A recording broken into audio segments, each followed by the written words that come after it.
Так, достар, мен сіздерге сразу стратегияны көрсетіп кетейін, чтобы сіздердің уақыттарыңызды алмас үшін. Егер стратегия сіздерге ұнап, ары қарай жасағыларыңыз келіп жатса, онда мен сіздерге Binance платформасына қалай тіркелу керек және де P2P арбитраж арқылы осы Binance платформасына қалай ақша толтырамыз, яғни саламыз, ары қарай настройкаларын қалай жасаймыз. Сол жайлы видеоларды сосын сіздерге жіберетін боламын, Жалпы видео, осы стратегия ұнаса, ары қарай маған айтасыздар. Мен сол үшін де сіздерге сразу, чтобы уақыттарыңыз алмас үшін, осы бір видеода стратегияны көрсетіп тастамақшымын. Жалпы ол үшін қараңыздар, мына главный бетте Binance-қа енді тіркеліп алғаннан кейін осы Futures дегенді басасыздар. Басқаннан кейін тек қана осы бір бет. Осы бір беттің ішінде ғана біздің жұмыс жасаймыз. Яғни осы беттің ішінде ғана ақша табамыз деген сөз. Және де ескертіп кетейін, жалпы бұл стратегия ұқсайды Дагон деген, және де усреднение деген, және де хеджированный деген стратегияларға ұқсайды, достар. Бірақ ол стратегияның ешқайсысы емес бізде. Бізде ойластырылған, бұл жерде ол стратегиялардың бәрін сын керек жасап тастағанбыз. Бірақ ол стратегиядан да бөлек бізде стратегиямыз ұқсас болғанмен де басқаша фишкалары бар. Сондықтан да біз не істейміз? 100% бұл жерде минусқа кетпейміз. Не только 100, одан да көп процент былай айтқанда минусқа кетпейміз. Бұл жерде чисто математика жайлы, яғни математикалық тұрғыда жасалынған. Бұл жерде біз ешқандай анализді ештеңкені қолданып қажет емес. Қазір көрсетіп өтетін боламын. Енді қараңыздар, мен басынан бастап түсіндіріп жіберейін. Енді бұл жаңадан келіп жатқан кісілер, то есть Binance платформасын білмейтін кісілер бар шығар арамызда, криптовалюта жайлы жалпы. Енді қараңыздар, мынау 69.015, бір биткоиннің құны, достар, 69.015 доллар тұрады. Бір биткоинның құны. Енді 69.015 долларға сатып алу шарт емес, әрине, ол жайлы кейін айтам. Бір биткоинның құны солай тұрады. То есть 1 доллардың құны 450 теңге тұрады деген сияқты, бір биткоинның құны 69.015 доллар тұрады. Бұл жерде секунд сайын өзгеріп тұрады. Неге? Өйткені жаңа биткоинның бағасы бір түседі, бір көтеріледі. Мысалы, кейде 68.000 болады, кейде 70.000 болады деген сияқты, жалпы сондай. Мына жақта сатып жатқандар, мына жақта сатып алып жатқандар, жалпы солай көрсетіліп тұрады. Одан бөлек мына жерде доступный сумма деген бар, міне доступный, көріп тұрсыздар, міне доступный, мына жерде суммаларыңыз тұр. Яғни менің қазіргі суммам 5021, яғни 5000 доллар екен. Сіздер енді басында 100 доллар или 50 доллар салып көріп, сонда тексеріп етесіздер деп ойлаймын. Жалпы сондай ақша болатын болса, осы жерде тұрады, міне. Осы жерде көрініп тұрады прям. Соны біз екіге бөлеміз. Өйткені мен сіздерге қазір бір позиция, бір страховка ашуды көрсетейін деп жатырмын. Жалпы бізде өзіміз бір позиция 6 страховка жасаймыз. Яғни ол толық нұсқасы. Мен сіздерге қазір бас жағын көрсетейін деп жатырмын. Бас жағын егер түсінсеңіз, уже соңында примерно солай бізде не істейді, аяқталады. Бірақ алтауын бірдей дұрыс қойған кезде біз 100% прям минусқа кетпейміз. Сонымен так, бізде енді қараңыздар, бізде бағасы түсінікті. Енді бізде тағы бір нәрсе бар. Мына жерде басатын болсақ, лимит деген нәрсе бар. Міне, мына жерін басасыздар. Лимит дегенді. Лимит дегенді басқан кезде осылай шығады сіздерге. Лимитный және де рыночный. Осы екеуінің айырмашылығын түсіндіріп кетейін. Бірінші, рыночный дегеніміз не ол? Рыночный дегеніміз дәл қазіргі уақыттағы бағамен сатып алу. Дәл қазір міне мынау болып тұр. Жаңа 69.015 еді, енді 68.986 болды. Яғни 68.986 мен сіз сатып алайын деп жатсыз, егер рыночный болса. Болмаса қалай түсіндірсем болады? iPhone-ның бағасы дәл бүгін базарда 500.000 теңге тұрса, сіз оны рыночный, яғни нарықтағы базардың бағасымен 500.000 теңге сатып аласыз. То есть дұрыс қой. Болмаса қазір обменникке барсаңыз, қазір 450-ден болып жатса, доллардың құны, сол 450 мен сіз не істейсіз, айырбастайсыз. Енді лимитный деген бар, который мынау, лимитный деген өзі қойылып тұр итакта. Лимитный деген ол нақты бір бағадан сатып алу. Мысалы, қазір 68.986-та тұр, бірақ мен айтам, биткоиннің бағасы жай құласа 65.000-ға түссе, мен сатып алам, баға жоғары көтеріледі деп. То есть 65.000-ға келген кезде ғана сатып алам деп айтам да. Лимитный деген сол. Болмаса iPhone-ның бағасы, там білмеймін, 500.000 емес 450.000-ға түскен кезде ғана сатып алам деп мен ана кісіге жазып айтып кетем да. Қашан 450.000-ға түседі, маған хабарлас деген сияқты да. Болмаса, обменникқа барсаңыз да тура солай. Жалпы түсіндіңіз деп ойлаймын. Енді ең бірінші біз ашу үшін рыночныйды қолдана саламыз, чтобы біз сразу аша саламыз. қазір міне 69.012 болып тұр. Дәл қазіргі бағамен ашып алу, иә. Енді бізде мына жерде жылжытамыз. Мына жерді көріп тұрсыздар, не жылжып жатқан. Вот осыны жылжытасыздар, үстінен басып жылжытасыздар. Жылжытқан кезде мен қазір енді 1%-ке ғана жылжытамын, өйткені менің депозитім не? Депозитім менің $5000, поэтому 1%-ке ғана жылжытамын. Сол кезде менде қарасаңыздар, менде ақша қосылады. Міне, мынаны жылжытасыздар, былайынан жылжиды. Мен 1% деп қана қойдым. Ол менде стоимостьпен қараған кезде, яғни нақты қалтамнан шығып жатқан, яғни бәйгеге тігіп жатқан, сатып алайын деп жатқан $48 екен. 48-де 85 деп тұр. Көрдіңіз ба? Стоимость деген жерде. Вот, купить лонгтың үстінде 48-де 85 деп тұр, Енді получается осымен сатып аласыздар. Сіздерде өткен $100 болуы мүмкін, да? Мүмкін біреуіңізде $200, біреуіңізде $50 болуы мүмкін. $50 болса, онда $25 сатып алсаңыз болады. Разница жоқ. Қараңыздар, сіздер, мен қазір 1% деп қойдым, бірақ сіздер 50% деп қоясыздар. Неге? Өткенде сізде доступный суммаңызда жаңағыдай не болады? Сізде $100 болады. Мысалға, менде доступный суммада $5000 болғандықтан, мына жерде $2510 деп тұр, То есть, мына жерде $5021, $2510. Вот, сол үшін де осылай көрсетіп тұр, достар. Сіздерде 50% деп осылай әкеп қойсаңыздар, мынандай 50% деп, мына нәрсені жылжытасыздар, сол кезде 50%-ке келеді ол. Солай істесеңіздер, сол кезде ровно стоимость дегенге қарайсыздар міндетті түрде.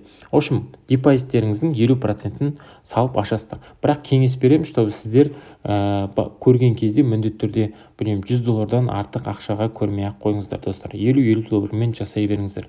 Енді менде стоимостьпен $48-де 85 деп тұр. Купить лонг деп басам. Және де асты қарай түсеміз.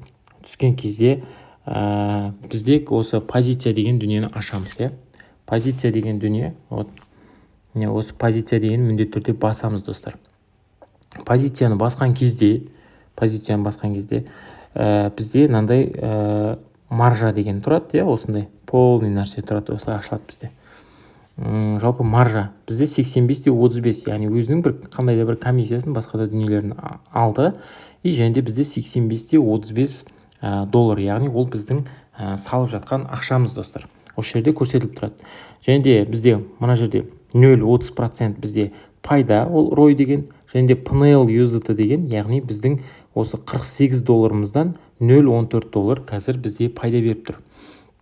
Енді қараңыздар, қалай бізге пайда болады? Міне, мына жерде 69.018, бір биткоиннің бағасы 69.018 кезде баға жоғары кетеді, яғни лонг деп аштық, бізде. Мынау лонг дегенді бастық. Сөйтіп ашқан болатынбыз. Сөйтіп аштық, және де мына жерде осы жерден баға жоғары көтерілсе, яғни биткоиннің бағасы 70.000-ға, 71.000-ға жетсе, бізде уже мына жерде қанша?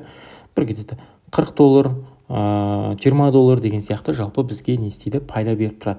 Сәйкесінше нарық ешкімге бағынбайды, достар, бағынбай егер асты қарай түсіп кетсе, 69.000-нан 68.000-ға түсіп кетуі мүмкін. Жалпы оны ешкім білмейді. 67.000-ға, 66.000-ға, 65.000-ға түсетін болса, міне, 65.000-да бізде цена ликвидация деген дүние бар, достар. Цена ликвидация 65.828 деп тұр, достар. Получается, бұл цена ликвидация деген нәрсе, бұл бітіп қалатын нәрсе. Яғни, мына маржамыз бар ғой, бізде маржамызға салдық қой, $48, Осы $48 бізде, получается, бітіп қалады осы цена ликвидацияға жеткен кезде. Яғни, біз минусқа кетіп қаламыз. Осы жер жоқ болып кетеді бізде ақшамыз. Цена ликвидация деген сондай нәрсе, бітіп қалатын жері. Енді бұл 68.828-ге келу керек. Яғни 68.000, 67.000, 66.000, 65.828 келген кезде бізде бітіп қалады. Ол бітіп қалмас үшін біз не істейміз? Страховка деген дүниені қолданамыз. Страховка, міне. Страховка деген ол қалай болады? Мына 65.828-ге жеткізбей, 50 деген сан қалған кезде біздің тағы бір страховкамыз не істеу керек? Ашылып кету керек. Яғни 65.850-ге, 65.828-ге 50 деген сан қосамыз. Енді ол үшін калькуляторға кірейік. Так, 65.828 плюс 50 деген сан қосамыз. Сол кезде бізде 65.878 деген сан шығады. Получается, осымен біз страховка ашамыз. Енді бағанағы айтқан лимитті қоямыз. Лимит деген ол тапсырма беру, иә. Біз мына цена USDT деген жерге жазамыз міне. 65.000 қанша? 878. Получается 65.228-ге жеткізбей 65.878-де біз не істейміз? Қайтадан ашамыз. Қаншаға? Бағана қанша доллар салдық, сол ақшаға біз не істейміз? Аша саламыз. Яғни 1% деп қоя салам. Міне бізде стоимость енді 41.11 деп көрсетіп тұр, енді жарайды, ештеңе кетпейді. Жалпы купить лонг деп осы суммамен не істейміз? Аша саламыз. Иә, мына жерге қарасаңыздар, міне қайтадан көрсетіп кетейін. Міне сумманы осы жерге жазамыз, яғни цена. Бағана біз лимитті не үшін қоямыз дедік? Лимит яғни нақты бір уақытта. Қандай уақыт? Бір биткоиннің бағасы 65.828-ге келген кезде сатып ал дедік. Қанша суммаға? Міне 46-да 11 деген суммаға сатып ал деп айтып тұрмыз қазір. Енді осы суммаға не істейміз? Купить лонг деп сатып аламыз. Болды. И бізде, получается, ордер ашылды. Жалпы ордер ашылды. Бірақ сіздерде осылай $100 болуы мүмкін, дәл осылай $50 аша бересіздер. Өйткені сізде позиция и сосын мына жақта бір страховка, иә? Дәл солай болады. Енді қараңыздар. Осы жерде открыт ордер сізде тұр. Міне мына жерде сіз қайта тапсырма беріп қойсыз. Осы жерде тапсырманы көре аласыз. 65.878-ге келген кезде мына не істейді? Открыт ордерда тұрған осы тапсырма автоматты түрде ашылып кетеді, достар. Ашылып кеткен кезде бұның ішіндегі ақша бар ғой, ақша. Мына маржа деп тұрған жерге бізге не істейді? Келіп қосылады. Маржа деп тұрған жерге келіп қосылады. Яғни сонда сол кезде бізде 97 ма, қанша 96 сондай USDT болып тұрады осы жерде маржада. Яғни мына 48 USDT-міз күйіп кетпейді. Мына открыт ордердағы ақшамыз осының үстіне келіп қосылады. Ол қосылғаннан кейін не болады? Қосылғаннан кейін бізде цена входа өзгереді. Яғни дәл қазір бізде бағанағы айтқандай дәл осы жерде цена входа 69.018, осыдан жоғары көтерілсе, получается бізге пайда еді. Енді мына ашылғаннан кейін бізге, мына открыт ордер ашылғаннан кейін біріншіден ақшасы қосылады, екіншіден цена входан өзгертеді. Где-то бір 1000-ға астыға жылжытады. Сонда бұл где-то 66.500, да? Или 67.500. 67.000 где-то 500. Вот 500-ге дейін, в общем, не істейді? Осылайынан баға көтеріледі. Яғни 67.500 деп осы жерде жазылып тұрады, бір сөзбен айтқанда. 69.018 емес, 67.500. Ол не деген сөз? Уже 67.500-ден жоғары, яғни 67.600, 67.800 болмаса 68.000-ға көтерілсе, уже бізге мына $48 емес, ненің пайдасы болады? Ол кезде уже 92, где-то $96, жалпы $46 ажақ қостық қой. Екеуін қосқан кезде где-то $95 ма, сондай ақша болады. Сол ақшаның бізге мына жерде процентін және де мына жерде пайдасын көрсетіп тұрады. Біз не істейміз? Соның пайдасын көреміз, достар. Сосын мына жерде цена ликвидация деген дүние бар. Цена ликвидация тоже бізде өзгереді. Сонда мына жерде 65.828 болатын болса, уже бізде 1000-ға өзгереді. Уже 64.000 где-то 200 болмаса 64.000-ға дейін өзгереді. Осы жерде бір 64.100 деген сияқты жалпы тұрады. Получается, бізде уже 64.100-ге бармай, мына жердегі тұрған ақшамыз не істейді? Күйіп кетпейді, то есть тұра береді оған дейін сіз мынау бір баға, жалпы нарықтың бағасы былай жүре береді, ол бір көтеріліп бір түсіп, то есть түсуі мүмкін. Бірінші страховканы әлде қайтып көтеріліп жатқан кезде біз не істейміз? Пайдаға шығып кетеді екенбіз, достар. Қазір мен сіздерге графикті көрсетемін, қалай жүзеге асатынын.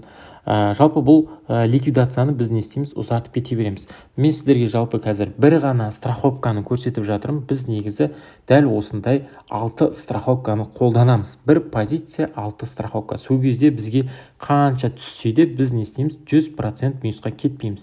Және де ол 6 страховкадан бөлекте оның өзінің арасында қолданатын фишкалары бар. Ол 6 страховка дегеніміз тоже дагонға келеді. Дагонда да тоже осындай дагондарды қойып тастайды. Бірақ біз бұл жерде тоже страховкаларды. Еще ол страховкалар қанша разницада болады. Разница дегеніміз мынау, например, біз қазір, например, біріншісін просто так аша салдық, 50 қостық та аштық.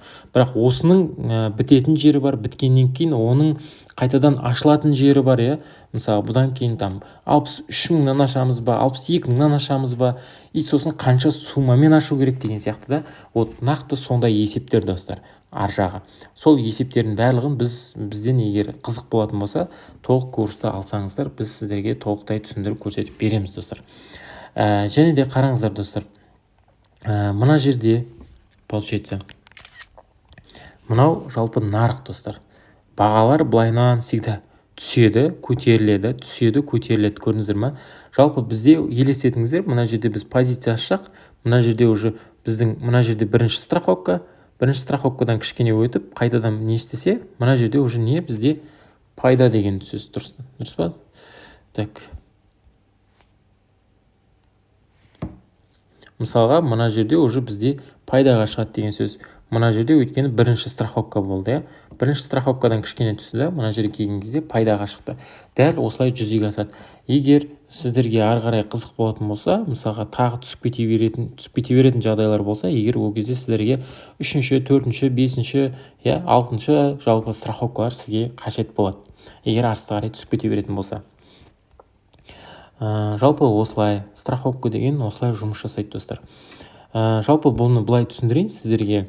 Бір шыны ыдысты мысалға биіктен біз тастап жіберетін болсақ, ол астта тастай жерге түсетін болса, яғни полға келіп түсетін болса, онда не істейді? Сынып кетуі мүмкін, Ол сынып кетпес үшін егер біз жастық қоятын болсақ, онда ол біздің неміз аман қалады. Тура сол сияқты мына жердегі ақшамыз аман қалу үшін біз ликвидацияға жеткізбей, біз мынандай открыт ордер қойып қойымыз керек, яғни страховка. Сол кезде ол мына жердегі ақшамыз жоғалмайды, наоборот, не істейді? Көбейіп тұра береді, достар. Вот жалпы бізде солай жұмыс жасайды. Жалпы, достар, стратегияны жасап көріңіздер. Мен сіздерге кеңес беремін, что көп ақшамен бұлай бір позиция, бір страховка қылып жасамай-ақ қойыңыздар. Барынша жалпы $100 или $50 мен жасап көріңіздер. Бір апта, 2 апта жасап көріңіздер, чтобы түсінесіздер, және де бұл жерден кәдімгідей ақша табасыздар. Мысалы, мен қазір просто так аштым, мысалға қазір менде пайда беріп жатыр. Бұл қазір резко көтеріліп кетуі мүмкін, мен білмеймін қазір. Мысалға мен $1 пайда беріп тұр. Вот қазір резко көтеріліп кетсе, например, 72 мыңға резко жарты сағатта, даже 15 минутта көтеріліп кетуі мүмкін. Мен сонда қазір $48-дан $48 пайда көремін деген сияқты да.